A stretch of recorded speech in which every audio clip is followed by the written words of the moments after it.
नमस्कार दोस्तों, स्वागत है आपका एक बार फिर से हमारे YouTube चैनल रोजगार अड्डा पॉइंट वन में। आइए हम लोग प्रतिशत के अगले दो पैटर्न हैं उनको देखते हैं। इसके लिए पैटर्न को जानने से पहले कुछ बेसिक बातों को आपको जानना होगा। मैं आपको परसेंटेज पढ़ा रहा हूँ, लेकिन आज जो पैटर्न है वो फिगर रिलेटेड है। ठीक है, 2D और 3D दोनों फिगर से क्वेश्चन पूछा जाता है, वही आज मैंने उठाया है और इसमें आपको फिगर के बारे में जानकारी होनी चाहिए। ठीक, चलिए आइए देखते हैं। इसे रेक्टेंगल कहते हैं, हिंदी में इसको आयत बोलते हैं। ठीक है, मतलब आमने सामने की भुजाएं क्या है, बराबर है। दोनों आमने सामने की जो साइड है बराबर है। लंबाई लंबाई के बराबर एल बोलते हैं इसको, और चौड़ाई चौड़ाई के बराबर। और साथ में ये भी याद रखेंगे कि सभी कोण जो है राइट एंगल होते हैं, मतलब कि समकोण होते हैं, 90 अंश के होते हैं। ठीक है, अब इसका क्षेत्रफल हमको जानकारी होना चाहिए। क्षेत्रफल का मतलब होता है area. Area of rectangle equal to L into B. और अगर पेरीमीटर की बात की जाए, पेरीमीटर या परिमाप कहते हैं इसको, तो होता है 2l प्लस बी। मतलब कि यहां से शुरू करके और फिर बाउंड्री से एक चक्कर मार लेने पे इसका परिमाप निकल जाता है। मतलब एल बी, 2l 2b। ठीक है, और इसका डायगोनल जो होता है, डायगोनल विकर्ण, विकर्ण का फार्मूला होता है under root L square plus B square. Pythagoras प्रमेय से आप लोग देख सकते हैं, ये देखिए 90 डिग्री है, ये बेस हुआ, ये परपेंडिकुलर हुआ, और हाइपोटेनस के लिए हम लोग क्या करते हैं, under root L square plus B square. तो इसका फार्मूला हम लोग क्या जानेंगे, under root L square plus B square. Perimeter मतलब परिमाप का 2l प्लस बी, और एरिया क्षेत्रफल का l इंटू बी। ये तीनों आप लोग याद रखेंगे। देखिए, मैं आपको मेंसुरेशन नहीं पढ़ा रहा हूं, मैं आपको परसेंटेज पढ़ा रहा हूं। जितना जरूरी है उतना मैंने आपको बता दिया। ये भी एक स्क्वायर है, स्क्वायर का मतलब वर्ग है। ठीक है, इसकी सभी भुजाएं क्या होती है, इक्वल होती है। ये ए ए ए ए। अब इसमें एरिया अगर आपको निकालना हो तो ए स्क्वायर। ठीक है, इसका ए स्क्वायर होगा। फिर पेरीमीटर निकालना हो तो ए ए ए ए मतलब 4a होगा। और ये निकालना हो तो अंडर रूट ए स्क्वायर मतलब ए रूट 2 होता है। मतलब ये इसको डायगोनल बोलते हैं, विकर्ण ए रूट 2 होता है। आप इसको याद रखेंगे तो तीन इसमें याद रहेगा। एरिया ए स्क्वायर, फिर पेरीमीटर परिमाप 4a, और डायगोनल जो होगा ए रूट 2 होगा। ठीक है, इसको आप लोग नोट कर लेंगे एक बार। इसका यूज हम लोग परसेंटेज के क्वेश्चन में करेंगे, और कैसे करेंगे ये मैं आपको आगे बताऊंगा। ठीक है, इसको सर्किल बोलते हैं, सर्कल मतलब हिंदी में वृत्त। इसका जो क्षेत्रफल मतलब एरिया होता है पाई आर स्क्वायर। जनरली पाई की वैल्यू क्या रखी जाती है, 22/7 या 3.14 रखी जाती है। ठीक है, और ये अप्रॉक्स वैल्यू है। पाई एक अपरिमेय संख्या है, लेकिन कैलकुलेशन में आसानी के लिए इसका मान 22/7 या 3.14 रखा जाता है। ठीक है, अब इसका पेरीमीटर अगर मतलब परिमाप या परिधि बोलते हैं, 2πr होगा। इसका परिमाप क्या होगा, 2πr होगा। ठीक है, और इसमें क्या हो सकता है, तो डायमीटर एक होता है, मतलब कि हिंदी में व्यास बोलते हैं, वो हो जाएगा 2r। यही आपको याद रखना है। ठीक है, आगे चलते हैं। आप इसको एक बार नोट कर लीजिएगा, ताकि आगे मैं जब यूज करूं तो आपको समझ में आए। इसको बोलते हैं क्यूब। क्यूब मीन्स घन। इसमें अब देखिए ये 3D है, मतलब इसके अंदर स्थान भी है। तो इसका तो एक CSA होगा, CSA होता है इसका 4a square, TSA 6a square. CSA का मतलब क्या हुआ, तो कर्व्ड सरफेस एरिया मतलब वक्र पृष्ठीय क्षेत्रफल, और TSA का मतलब हुआ टोटल सरफेस एरिया मतलब संपूर्ण पृष्ठीय क्षेत्रफल। दोनों में अंतर क्या होता है, तो मान लीजिए कि एक ये मान लीजिए कि एक डब्बा है, हालांकि ये क्यूब ना हो के क्यूबॉइड है, मतलब कि घनाभ है। देखिए इसमें कितने तल हैं, पृष्ठ कितने हैं, एक पीछे 2 3 4 5 और 6। तो ये तो आयत से मिलके बने हैं, रेक्टेंगल से, L इंटू बी। लेकिन अगर ये क्यूब होता तो ये स्क्वायर से मिलके बने होते। तो ए स्क्वायर, नीचे ए स्क्वायर, एरिया की बात कर रहा हूँ, ए स्क्वायर पीछे ए स्क्वायर आगे ए स्क्वायर, मतलब 6 ए स्क्वायर। अगर 6 पृष्ठों को मैं लूं तो होगा,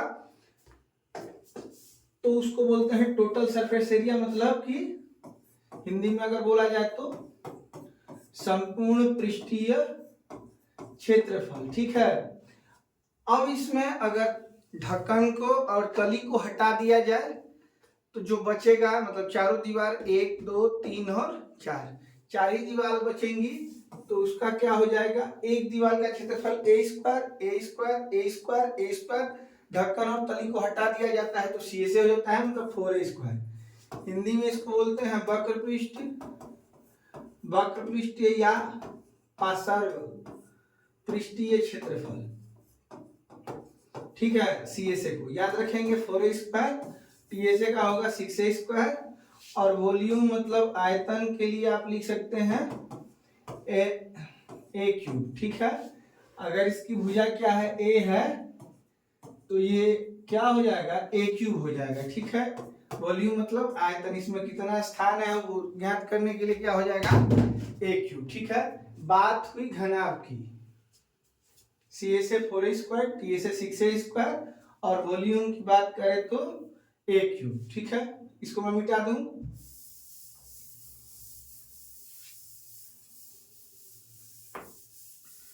आप वीडियो को रोक के इसको नोट कर सकते हैं, इसमें कोई बड़ी बात नहीं है। अब इसमें और इसमें अंतर क्या है, तो ये देखिए ये डाइस के जैसा होगा, मतलब 6 पृष्ठ, जिसपे 1 2 3 4 5 6 लूडो आपने खेला ही होगा, लिखे होते, तो उसके सारे पृष्ठ बराबर होते हैं, मतलब LBH तीनों, लेंथ हाइट और ब्रेथ सभी इक्वल होते हैं, तो उसको क्यूब बोलते हैं। अगर ये अलग अलग होंगे तो इसको क्या बोलेंगे, तो क्यूबॉइड बोलेंगे, मतलब कि घनाभ बोलेंगे। ठीक है, अब इसमें LB और H होता है, LB और L, ये देखिए ये B है, ये L है, ये B है, और ये क्या है, H है, LBH होता है। तो इसका भी CSA मतलब कर्व्ड सरफेस एरिया क्या होगा, और TSA क्या होगा, आप पढ़े ही होंगे, नहीं पढ़े हैं तो आप एक बार इसको नोट कर लेंगे। 2LB plus BH plus HL होता है, और CSA क्या होता है, 2L plus B into H होता है। अभी मैं आपको परसेंटेज पढ़ा रहा हूं, आप केवल इसको याद कर लीजिए, इसका यूज मैं परसेंटेज में करूंगा। और इसका वॉल्यूम अगर पूछा जाए तो वॉल्यूम क्या होता है, तो L into B into H, cuboid की बात कर रहा हूँ, LBH, वॉल्यूम मतलब आयतन। ठीक है, इसको आप याद कर लेंगे। मैं ये चैप्टर भी पढ़ाऊंगा, उस समय बताऊंगा कि ये सब फार्मूले आए कहाँ से हैं, लेकिन ये जब मैं आपको मेंसुरेशन पढ़ाऊंगा 2D और 3D की, उस समय डिटेल में बताऊंगा। आपको अभी केवल इन फार्मूलाज की आपको अभी केवल इन सूत्रों की आवश्यकता है, इसको आप लोग याद रखेंगे। ठीक है, अब ये आकृति देखिए, ये क्या है, तो ये बेलन है। बेलन का मतलब क्या होता है, तो सिलेंडर, सिलेंडर मतलब बेलन। इसमें होता क्या है, देखिए यहाँ एक त्रिज्या R होती है और ये एक ऊंचाई होती है, हाइट। अब इसमें भी CSA आप याद रखेंगे और TSA याद रखेंगे। CSA होता है पाई 2 पाई RH, CSA होता है, और TSA क्या होता है, तो 2 पाई RH प्लस R। ठीक है, तो इसमें आप लोग याद रखेंगे 2 पाई RH, CSA मतलब कर्व्ड सरफेस एरिया, मतलब वक्र पृष्ठीय क्षेत्रफल, मैंने एक बार बताया है, आप लोग इसको ध्यान में रखेंगे। और टोटल सरफेस एरिया मतलब संपूर्ण पृष्ठीय क्षेत्रफल क्या होता है, 2 पाई RH प्लस R होता है। ठीक है, अब इसकी वॉल्यूम पूछी जाए, वॉल्यूम सिलेंडर की वॉल्यूम पूछी जाए तो पाई R² H होता है, तीनों आप लोग याद रखेंगे। ठीक है, आगे चलते हैं, देखते हैं इसको कोण बोलते हैं। कोण में इसको एच बोलते हैं, इसको आर, और ये जो है इसको एल बोलते हैं। इसको हिंदी में बोलते हैं ऊंचाई, इसको बोलते हैं तिर्यक ऊंचाई, तिर्यक ऊंचाई, और इसको बोलते हैं त्रिज्या, आधार की त्रिज्या। ठीक है। अब इसका अगर आपसे पूछा जाए सी से तो बोलेंगे पाई आर एल, पूछा जाए टी से, हिंदी में इस आकृति को बोलते हैं शंकु और अंग्रेजी में बोलते हैं कोण, जोकर की टोपी है ये। और पाई आर एल है तो pi R L plus pi R square इसको बोलिए, या इसको कॉमन कर लेंगे तो एल प्लस आर हो जाएगा, इसमें कहीं कोई दिक्कत नहीं है। शंकु का अगर आयतन ज्ञात करना हो, आयतन को अंग्रेजी में बोलते हैं वॉल्यूम, तो ये हो जाएगा पाई आर स्क्वायर एच, लेकिन बटा में आप क्या याद रखेंगे 3, तो आपको ये भी याद हो जाएगा, आप इसको नोट कर लेंगे। ठीक है, मैं मिटा दूं इसको। अब ये क्या है, तो इसको स्फीयर बोलते हैं, मतलब गोला, याद रखेंगे। ये आकृति फुटबॉल है, इसमें क्या होता है, एक आर होता है, केवल आर होता है। अब इसका सी से कुछ नहीं होता। मैंने आपको बताया था कि तली और छत को हटा देने पे सी से, और तली और छत लग जाए तो उसको टी से बोलते हैं, छत या ढक्कन मैं बोलूं। अब बताइए फुटबॉल में कोई तली होती है क्या? नहीं, क्योंकि अगर जहां पे फुटबॉल रुका हुआ है तो नीचे आप तली कहेंगे, अगर उसको मार दिया जाए या थोड़ा सा धक्का दे दिया जाए तो किसी और तली पे रुक जाएगी, तो उसमें कोई तली नहीं होती है। तो इसका सी से और टी से दोनों सेम ही होता है, और दोनों का फार्मूला होता है 4 पाई आर स्क्वायर, याद रखेंगे इसको। और इसकी वॉल्यूम की बात अगर मैं करूं तो 4/3 पाई आर क्यूब, याद रखेंगे। आयतन हो जाएगा 4/3 पाई आर क्यूब। चलिए आगे देखते हैं। ये है हेमिस्फीयर, हेमिस्फीयर का मतलब होता है अर्धगोला, अर्धगोला, कटोरे के आकार को कहते हैं अर्धगोला, बाउल शेप। ठीक है। अब इसमें भी क्या है, तो इसमें आर है, इसका भी सेम ही प्रोसेस है, सी से और टी से इसके अलग अलग होते हैं। गोले का क्या होता था 4 पाई आर स्क्वायर, इसका टी से होगा 3 पाई आर स्क्वायर, सी से होगा 2 पाई आर स्क्वायर। देखिए इसमें एक तली है ना, तो ये होगा 2 पाई आर स्क्वायर, सी से मतलब कर्व सरफेस एरिया, और टी से मतलब टोटल सरफेस एरिया होगा 3 पाई आर स्क्वायर, गोले का होगा 4 पाई आर स्क्वायर। याद रखेंगे गोले में सी से टी से दोनों की वैल्यू सेम ही होती है, क्योंकि इसमें तली या छत का कोई प्रावधान नहीं है। इसमें इसको तली या छत मान सकते हैं, इसलिए इसका अलग अलग होता है। सी से होगा 2 पाई आर स्क्वायर, टी से होगा 3 पाई आर स्क्वायर। और अगर अर्धगोले की वॉल्यूम या आयतन की बात की जाए तो ये होगा 2/3 पाई आर क्यूब। ये आप लोग याद रखेंगे मित्रों। इन सूत्रों के साथ हम चलेंगे अपने क्वेश्चन की तरफ और बनाएंगे इस क्वेश्चन को, जो कि इन्हीं शेप से है। देखिए जैसा कि आप स्क्रीन पे देख पा रहे होंगे, यदि एक घन का प्रत्येक सिरा 50% बड़ा कर दिया जाए तो उसकी सतह का क्षेत्रफल कितने प्रतिशत बढ़ जाएगा। बात घन की जा रही है, और सिरा मतलब उसकी भुजा को 50% बड़ा किया गया है। तो देखिए भुजा मान लीजिए पहले थी, भुजा पहले और भुजा अब, ये कैसे निकालेंगे, तो 50% का फ्रैक्शन हम लोग निकालेंगे, हो जाएगा 1/2। इसका मतलब भुजा पहले 2 थी, अब एक बढ़ के कितनी हो गई है, 3 हो गई है। बड़ा कर दिया जाए तो उसकी सतह का क्षेत्रफल कितने प्रतिशत। अब इसका क्षेत्रफल घन का निकालना है तो 6a² निकालेंगे, और इसका क्षेत्रफल क्या होगा, तो 6a²। लेकिन यहाँ पे a² की जो वैल्यू होगी दोस्त, और यहाँ पे जो a² की वैल्यू होगी अलग अलग होगी। यहाँ पे हो जाएगा 2 का स्क्वायर मीन्स 4, और यहाँ पे 3 का स्क्वायर मीन्स 9। ये कट जाएगा, बढ़ा कितना क्षेत्रफल, तो 4 से 9 हो गया, मतलब 5 बढ़ा, कहाँ से 4 से, और गुणे 100 कर देंगे तो आंसर क्या हो जाएगा 125%। कैसे? तो इस 25 बार में 25 बचे क्या हो जाएगा 125। तो ये केवल फार्मूला बेस्ड है। अगला क्वेश्चन देखते हैं।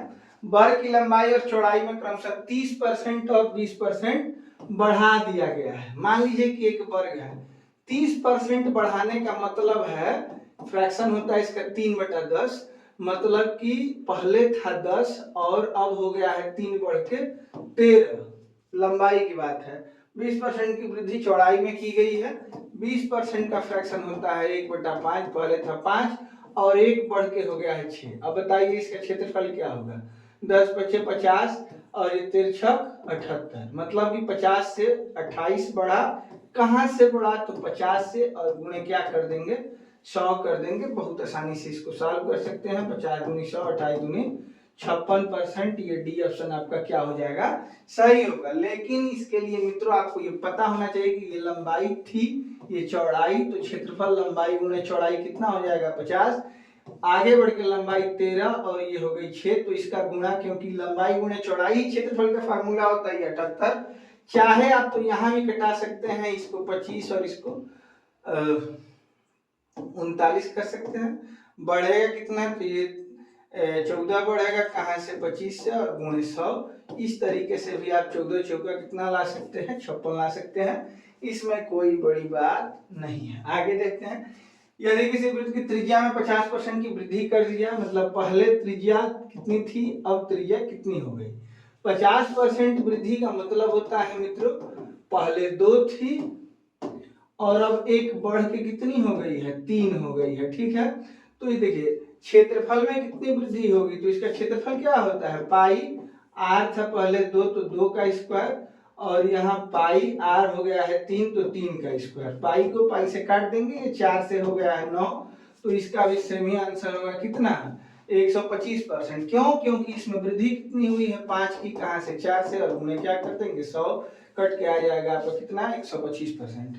उम्मीद है आप लोग समझ रहे होंगे। आर की वैल्यू बदल के फार्मूला में पुट कर देना है उसको, और इसका रेशियो निकाल के पता कर लेना है कितने परसेंट की वृद्धि या कमी हुई है।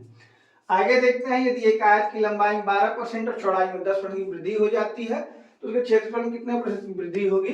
12% का फ्रैक्शन क्या होता है देखिए, लंबाई में 12% की वृद्धि होने का मतलब 3/25, मतलब 25 थी पहले, अब हो गई है 28। बात की जा रही है लंबाई की।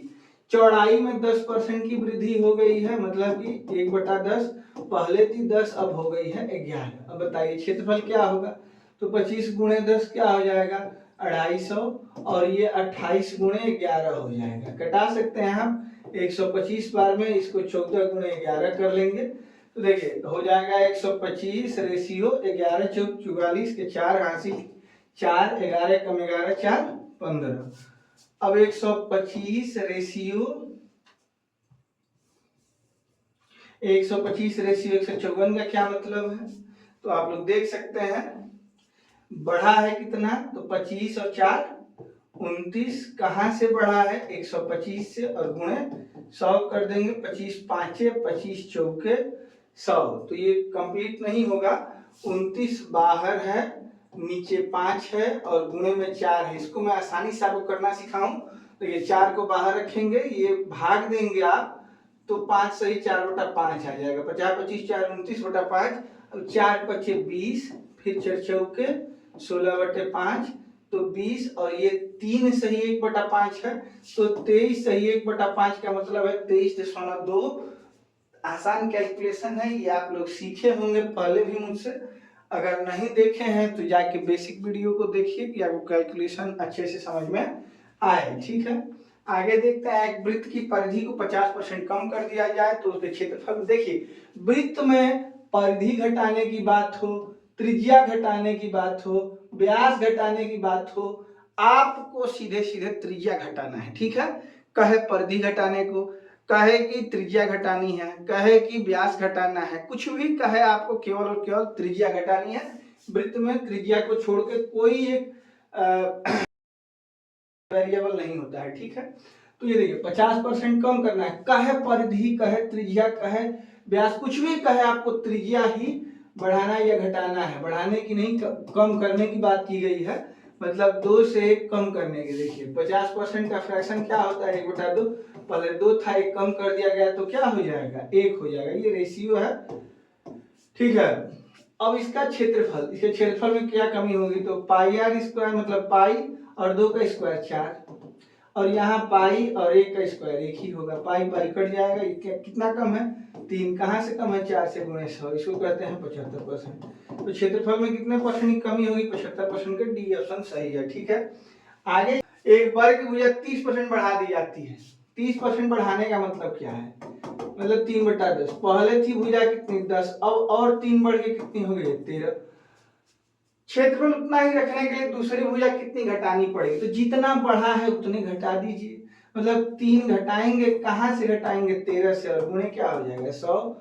तो इसको लिखेंगे हम लोग कितना, 13 से 100 में भाग देंगे तो देखिए 3 बाहर है, 13 सते 91, 9/13, ठीक है। अब 3 सते 21, 3 27/13, 2 बार जाएगा मतलब 23 सही कुछ होगा, मतलब 23.077 इसका आंसर सही होगा, ठीक है। आगे चलिए, एक वृत्त के व्यास में देखिए, यहाँ पे व्यास की बात की जा रही है। मैंने कहा है कि व्यास कहे, परिधि कहे या व्यास कहे, परिधि कहे या त्रिज्या कहे, आपको त्रिज्या ही परिवर्तित करना है। 100% की वृद्धि का मतलब, 100% का मतलब क्या होता है, 100/100 का मतलब 1/1, यही होता है। परसेंट का मतलब क्या मैंने आपको बताया है, बटा 100। तो 1/1, पहले 1 थी और 1 की वृद्धि कर दी गई, मतलब त्रिज्या पहले 1 थी और अब त्रिज्या कर दी गई है 1 बढ़ा के 2, ठीक है। 100% वृद्धि इसी को कहते हैं। और ये क्षेत्रफल में कितने, तो ये देखिए पाई 1 का स्क्वायर 1 ही होगा, जबकि ये पाई और 2 का स्क्वायर क्या हो जाएगा, 4। तो पाई से पाई कट जाएगा, कितना बढ़ा, 3। कहाँ से बढ़ा, 1 से, और गुणे क्या हो जाएगा, 100। इसका मतलब क्या, 300%, 300% की वृद्धि होगी, ठीक है। चलिए, अब उम्मीद है आपसे इसमें कौन से नहीं पूछा गया, गोले से नहीं पूछा गया। गोले से भी अगर पूछे, कौन से भी पूछे तो आप इजीली इसको बता सकते हैं। जैसे चलिए मैं एक क्वेश्चन ले लेता हूं खुद से, कि एक बेलन के त्रिज्या में, बेलन की त्रिज्या में 20% की वृद्धि तथा ऊंचाई में 10% की कमी करने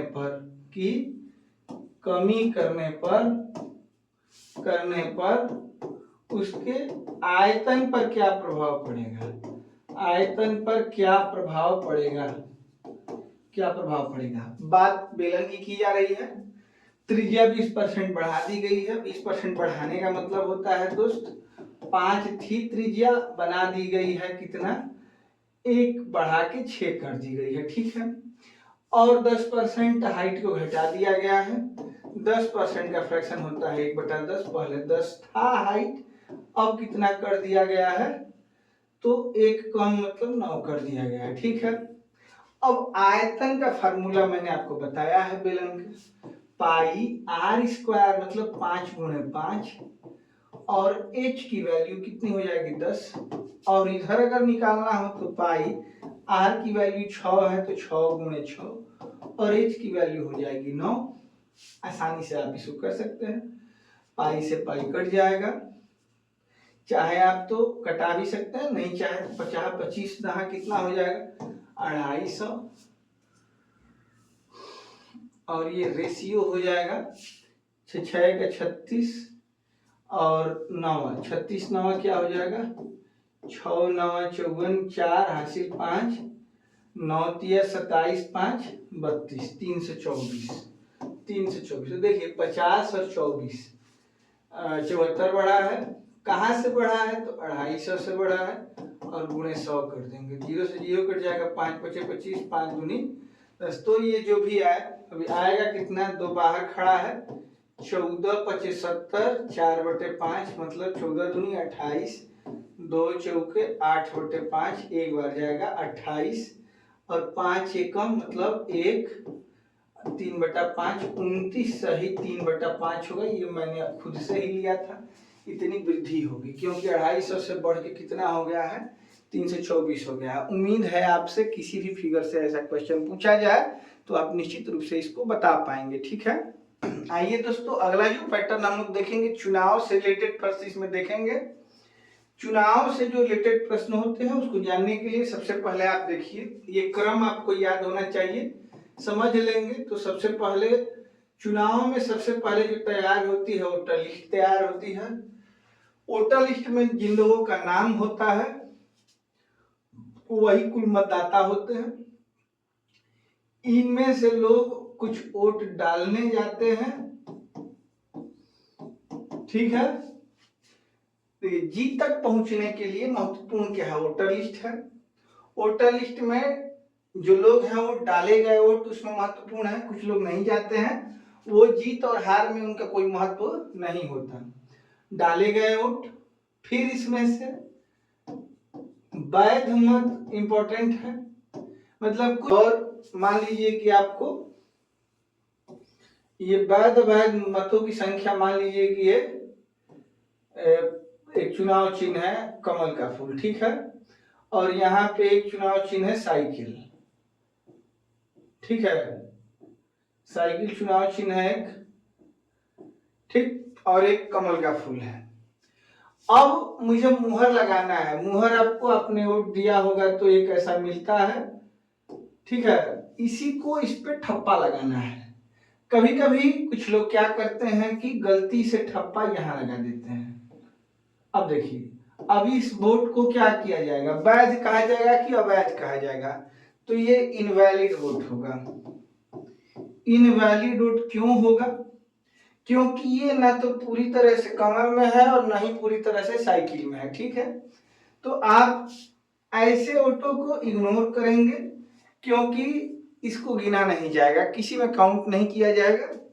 तो महत्वपूर्ण कौन है, सबसे पहले वोटर लिस्ट, इसमें से कितने लोग डालने गए, उसके बाद अवैध वोटों की कोई गणना नहीं, वैध वोट, और वैध वोट में से जीतने वाला एक प्रत्याशी होगा और एक क्या होगा, हारने वाला। ये क्रम आप लोग याद रखेंगे और कुछ नहीं है।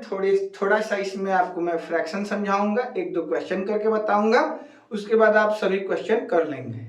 महत्वपूर्ण ये है कि इसमें अभी तक जितने क्वेश्चन पूछे गए हैं सभी में केवल 2 ही कैंडिडेट के बारे में बताया जाता है, ठीक है, तो एक जीत वाले और एक हार वाले, ठीक।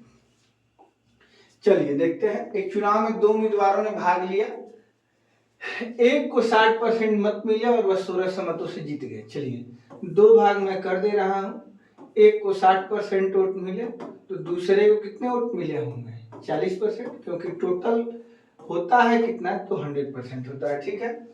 अब ये जीता कितने परसेंट से जीता, तो 20% से, क्योंकि इसने 60% पाया, इसने 40% पाया, 20% से जीता। लेकिन अगर इसकी रियल वैल्यू अगर वोट में पूछी जाए तो कितनी होगी, तो 1600 होगी, तो 20% की वैल्यू 1600। अब बताइए कुल मतों की संख्या कितनी, तो कुल मत कितने परसेंट है, तो 100%, तो 20% की वैल्यू आपको पता है, चाहे तो आप 1% की वैल्यू निकाल सकते हैं, 2 से 0 कटाएंगे 80 हो जाएगा, और फिर आप 100% की वैल्यू निकाल सकते हैं, 100 से गुणा करा के इधर भी और इधर भी, तो ये टोटल हो जाएगा आपका 8000। चाहे तो आप यहीं पे 20-25 100% कर सकते थे और यहाँ पे 16-25 80 मतलब 8000 कर सकते थे, तभी आंसर आपका क्या आएगा, बी ही आएगा। आगे क्वेश्चन देखते हैं।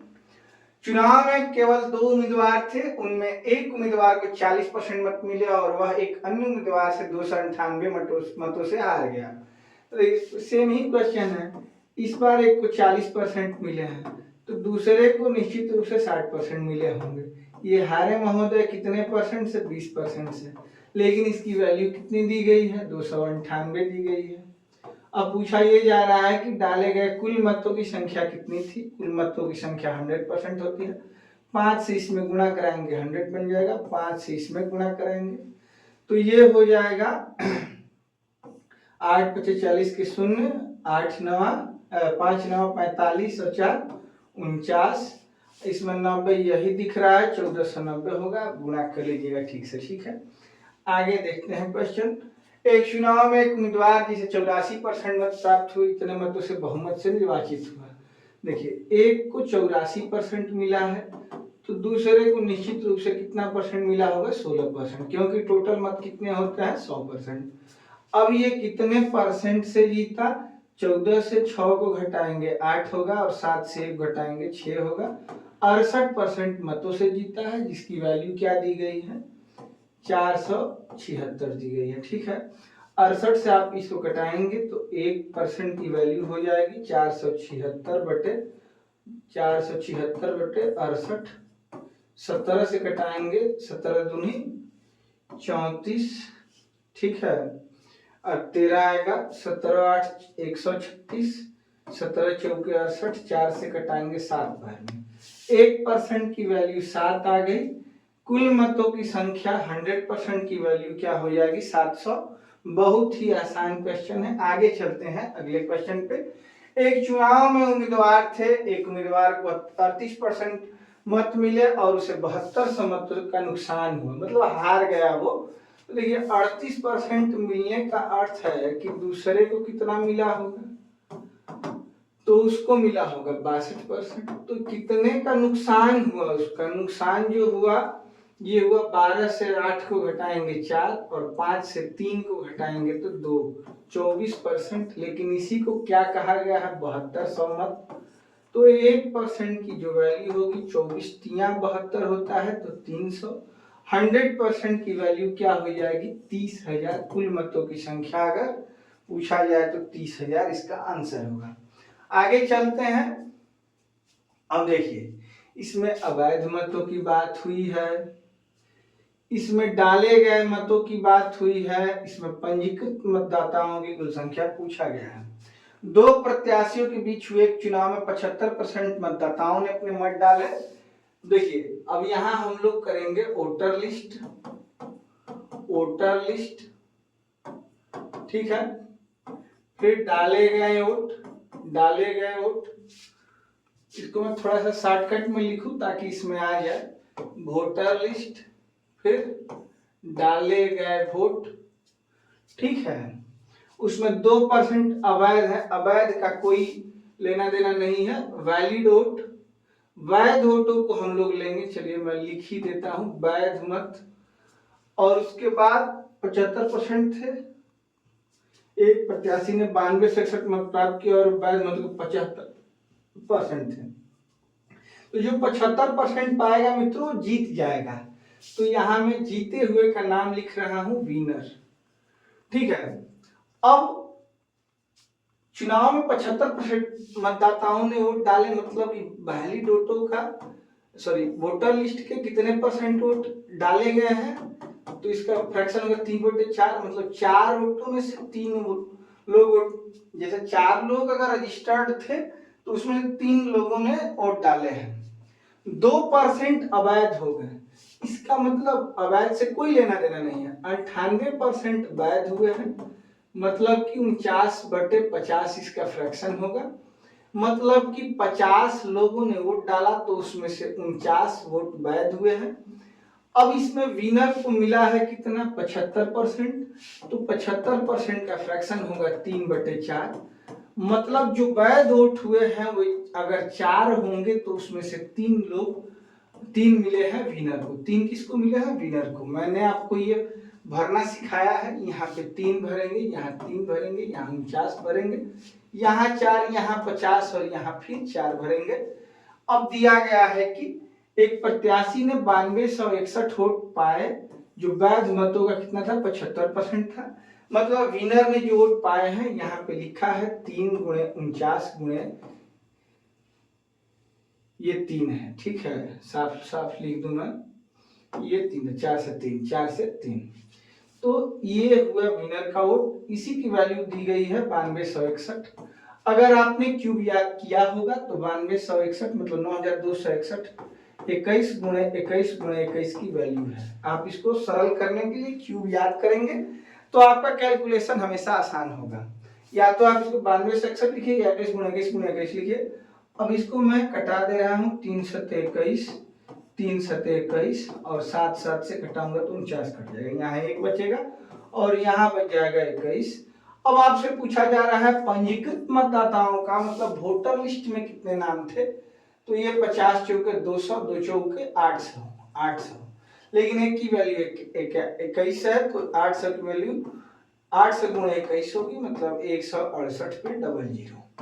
और ये हमारा सी ऑप्शन जो होगा सही होगा। फिर से एक बार समझ लीजिए, वोटर लिस्ट, डाले गए वोट, वैध मत और ये विनर वैलिड वोट और ये जीतने वाला, फ्रैक्शन के माध्यम से इसका एक बनाएंगे, उसको भरेंगे, रेशियो बन जाएगा, इसकी तुलना विनर के वोटों की तुलना 9561 से करेंगे, एक की वैल्यू 21 आ जाएगी। उसके बाद वोटर लिस्ट की संख्या पूछी गई, इसमें कितने मतदाता पंजीकृत हैं 800, लेकिन एक को 21 का आ गया है तो 800 को 800 गुणे 21 का आ जाएगा, मतलब 16800 इसका आंसर होगा। ठीक है, देखते हैं वैलिड वोटर लिस्ट और डाले गए वोट।